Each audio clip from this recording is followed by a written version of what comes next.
आप देख रहे हैं जय भारत टीवी। लोकसभा चुनाव हो या 2027 के विधानसभा चुनाव हो, सभी चुनावों को पूरी मजबूती के साथ आम आदमी पार्टी प्रदेश के अंदर लड़ेगी। लगातार हम संगठन पर काम कर रहे हैं, संगठन विस्तार पर काम कर रहे हैं, इसीलिए चंपावत उपचुनाव में न लड़ने का सर्वसम्मति से फैसला किया गया। जिस तरीके से हम काम कर रहे हैं उत्तराखंड के अंदर, अपने संगठन का विस्तार कर रहे हैं, उससे कहीं नहीं लगता कि आम आदमी पार्टी पर्यटन के लिए आई थी। सुरक्षा हटाई नहीं गई थी, कम की गई थी। मान साहब इस पर सख्त निर्देश दे चुके हैं। अन्याय हुआ है उस परिवार के साथ, उस पर न्याय होगा। आम आदमी के प्रदेश अध्यक्ष दीपक बाली इस वक्त हमारे साथ हैं। आने वाला समय आम आदमी पार्टी के लिए बहुत चुनौतीपूर्ण है। अगले साल निकाय चुनाव उत्तराखंड में होने हैं, जो 2024 में होने वाले लोकसभा से पहले बीजेपी और कांग्रेस के लिए लिटमस टेस्ट की तरह है। वहाँ आम आदमी पार्टी क्या करेगी? नई कार्यकारिणी का गठन हो चुका है, अब आगे क्या प्लान चल रहे हैं लोकसभा चुनाव तक? नए अध्यक्ष को क्या जिम्मेदारियां मिली हैं, क्या टारगेट दिया है अरविंद केजरीवाल ने, ये बात करेंगे। हमारे साथ मौजूद है दीपक बाली जी। नई कार्यकारिणी का आपने गठन किया है, किस प्लान को लेकर चल रहे हैं? आपका ब्लूप्रिंट क्या है उत्तराखंड? देखिए 2022 का चुनाव जो विधानसभा का हुआ, मैं कहता हूं कि किसी भी जीत में अगर बहुत सारे वजह होती है तो किसी भी हार में भी कोई एक वजह नहीं होती, बहुत सारी वजह होती है। तो उसी में जो समीक्षा के बाद समझ में आया कि आम आदमी पार्टी का संगठन जिस रूप में होना चाहिए था चुनाव में उतरने के लिए, उस रूप में नहीं था। तो सबसे पहले संगठन के ऊपर ही काम शुरू किया है।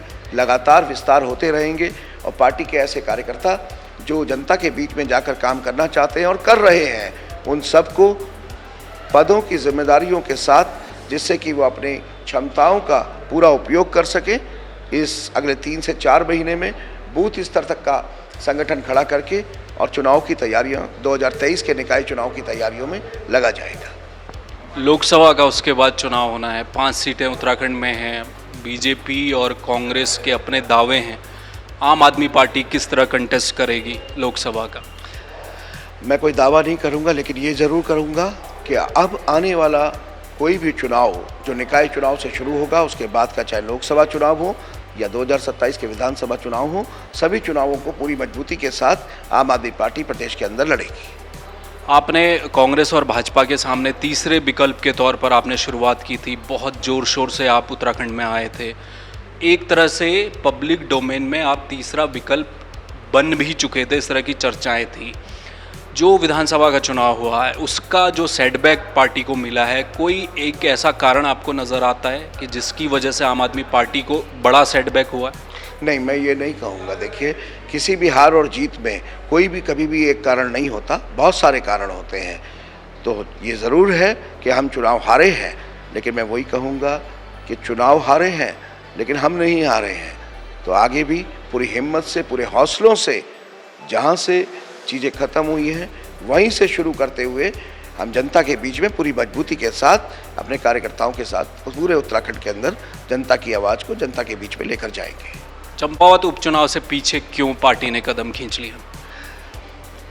जब पार्टी के प्रदेश के नेताओं के साथ बैठकर बात हुई तो उसमें यही निष्कर्ष निकाला कि जहां संगठन के बिना जो हम चुनाव में उतरे थे, वो एक बड़ी वजह रही थी 2022 के विधानसभा चुनावों को लेकर, पार्टी की हार को लेकर। तो इस समय पार्टी ने अपने टारगेट को 2023 के निकाय चुनाव रखे हैं और उसी को ध्यान में रखकर लगातार हम संगठन पर काम कर रहे हैं, संगठन विस्तार पर काम कर रहे हैं। इसीलिए चंपावत उपचुनाव में न लड़ने का सर्वसम्मति से फैसला किया गया। कर्नल अजय कोठियाल एक बड़े पूर्व सैनिक के तौर पर पार्टी में आए थे, उन्हें मुख्यमंत्री का चेहरा भी घोषित किया गया, आप सारे लोग उनके पीछे थे। उनको कामयाबी नहीं मिली, अब तो पार्टी छोड़कर भी वो चले गए। पूर्व सैनिक बाहुल्य पूरा क्षेत्र है। एक पूर्व सैनिक के पार्टी छोड़ने के लिहाज से अगर मैं पूछूं तो क्या आम आदमी पार्टी मानकर चल रही है कर्नल कोठियाल का जाना, या आपके लिए कुछ नए विकल्प अब खुल रहे हैं? देखिए, जहाँ तक कर्नल अजय कोठियाल जी की बात है, पूर्व सैनिक होने के नाते मैं व्यक्तिगत रूप से उनका बहुत सम्मान करता हूं और करता रहूंगा। पार्टी छोड़कर जाने का जो सवाल है वो क्यों गए हैं, इसका जवाब वही दे सकते हैं। इस पर मैं कोई टिप्पणी क्या कर सकता हूं, क्योंकि ये उनका निजी फैसला था, पार्टी में आने का भी और पार्टी छोड़कर जाने का भी। तो बाकी जहाँ तक रहा कि पूर्व सैनिक बाहुल्य उत्तराखंड है, तो इसमें बहुत सारे लोग आज भी जो पूर्व सैनिक हैं पार्टी से जुड़े हुए हैं, और भविष्य में भी और बहुत सारे लोग पार्टी से जुड़ना चाहते हैं, जो समय समय पर जुड़ते रहेंगे। जो अलग अलग क्षेत्र में काम करते हैं, कर रहे हैं, उन सबको पार्टी साथ लेकर चलेगी। एक सवाल जो बाली जी इस समय घूम रहा है, विधानसभा चुनाव हारने के बाद पार्टी आम आदमी पार्टी विपक्ष यानी कि बीजेपी और आपकी कांग्रेस का ये कहना है कि आम आदमी पार्टी जिस एग्रेशन से आई थी, मुख्यमंत्री धामी ने तो एक बयान दिया कि वो पर्यटन के लिए आए थे, उनका पर्यटन पूरा हो गया और वापस चले। इस मामले में सिर्फ मैं ये इसके जवाब में ये कहना चाहूँगा कि पंजाब में सरकार लाने में 8 साल लगे, कहीं गए नहीं थे। कई बार चुनाव लड़ा, उन चुनावों में सफलता मिली, सफलता नहीं मिली, लेकिन 8 साल के बाद पंजाब में एक पूर्ण बहुमत की और बहुत बड़े, मतलब अगर सीटों के लिहाज से देखें तो मेरे ख्याल से दूसरी बार शायद ऐसा हुआ है, जितना मुझे जानकारी है, कि इतनी बड़ी संख्या के साथ पंजाब में आम आदमी पार्टी ने सरकार बनाई है। तो ये नहीं कहेंगे, अगर चुनावी जीत हार के जो कहना चाहिए रिजल्ट है उसके हिसाब से देखते हैं तो हो सकता है कि मुख्यमंत्री जी ने सही कहा हो, लेकिन जिस तरीके से हम काम कर रहे हैं उत्तराखंड के अंदर, अपने संगठन का विस्तार कर रहे हैं, आप लोगों के सामने बार बार आ रहे हैं, जनता के बीच में जाना शुरू कर दिया है, उससे कहीं नहीं लगता कि आम आदमी पार्टी पर्यटन के लिए आई थी। पंजाब का आपने जिक्र किया, आपके अच्छे संबंध हैं मुख्यमंत्री के साथ, पंजाब में आप सक्रिय भी वहाँ रहे हैं, जब सरकार का गठन हुआ तो आप वहाँ लगातार रहे हैं। दोनों सरकारों के बीच आपका यहाँ होना और उधर भाजपा आम आदमी पार्टी की सरकार, कुछ उत्तराखंड के लिहाज से भी आपके मन में चल रहा है? बहुत सारे उत्तराखंड के अंदर, और ख़ास तौर से देखा जाए तो तराई क्षेत्र जो हमारी तरफ होता है, उधम सिंह नगर जिले के बहुत सारे लोगों के आज भी कारोबार, परिवार, ज़मीनें पंजाब के अंदर भी हैं, और वो लोग यहाँ पर भी हैं, बहुत लोगों के रिश्तेदार वहाँ पर हैं। तो जहाँ तक ये है कि अगर उन जैसे लोगों को पंजाब के अंदर अगर किसी तरीके की कोई दिक्कत परेशानी महसूस होती है तो उसके लिए हम लोग यहाँ पर उनके साथ खड़े हैं। उनकी परेशानियों में, उनकी समस्याओं को दूर कराने के लिए आम आदमी पार्टी उत्तराखंड के नेता यहाँ मौजूद है। यही कहना चाहूँगा। बाकी तो जुड़ाव तो हर प्रदेश के लोगों से, हर प्रदेश का है, क्योंकि हिंदुस्तान एक है। सिद्धू मूसेवाला जो प्रकरण हुआ पंजाब में, लॉ एंड ऑर्डर को लेकर जिस तरह से विपक्ष सवाल उठा रहा है, कहाँ पर चूक हुई? आपको क्या लगता है इस पूरे प्रकरण में, जिस तरह से कटघरे में खड़ा किया जा रहा है वहाँ पर सरकार को आम आदमी पार्टी की, क्या कहेंगे आप पंजाब के मुद्दे पर? देखिए, घटना निंदनीय है, मैं निंदा करता हूँ, ऐसा नहीं होना चाहिए था। बहुत अल्प आयु में, 28 साल की उम्र में किसी युवा का चला जाना, इससे बड़ा दुख की बात कोई नहीं हो सकती।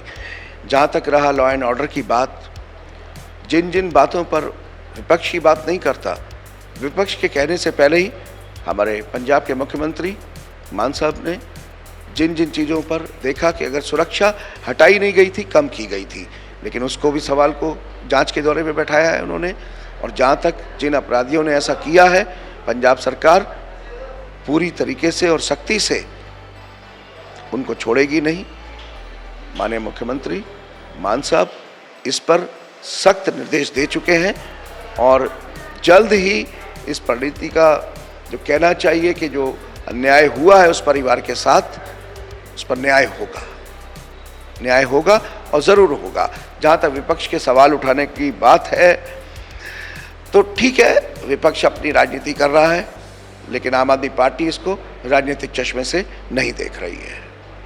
चलिए, तो ये थे दीपक बाली, उत्तराखंड आम आदमी पार्टी के अध्यक्ष, जिन्होंने बड़ी साफगोई से अपने हमारे सवालों के जवाब दिए हैं।